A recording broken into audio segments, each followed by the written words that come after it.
heard that beautiful line where we heard that the Son of Man did not come to be served, but to serve, and to become a ransom for many. And within that image, what we heard is this wonderful aspect of sacrifice, this wonderful aspect of giving. And so to help the people yesterday in my homily understand what the sacrifice was all about, I talked a little bit about Dodger baseball.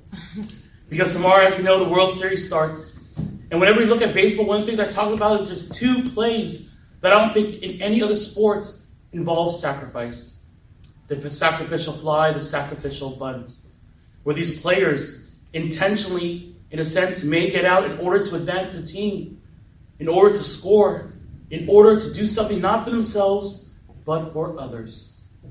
And that, my friends, also relates to us in terms of our faith. Because it's not about us, it's about God, it's about the church, it's about one another. Our gospel today reminds us of this.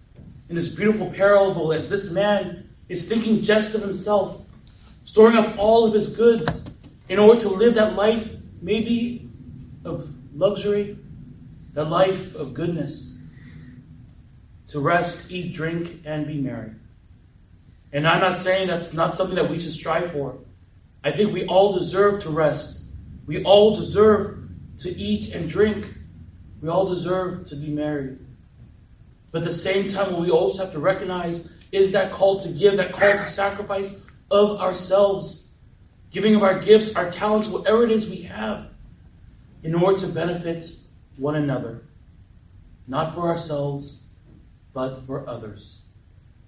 Today, as we celebrate this wonderful memorial of St. John Paul II, he said these words: "There is no place for selfishness and no place for fear.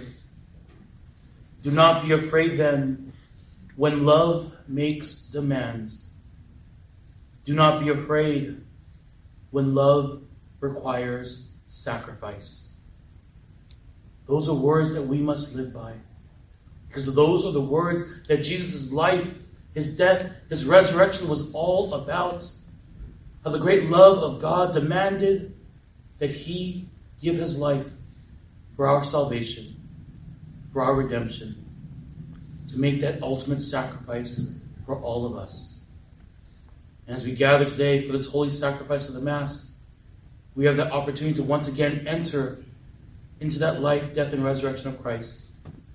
We have the opportunity to receive the grace of the Eucharist, to once again change our hearts, change our lives, so that we are not selfish, so we do not store things up just for ourselves, but so that we can truly give as Christ did.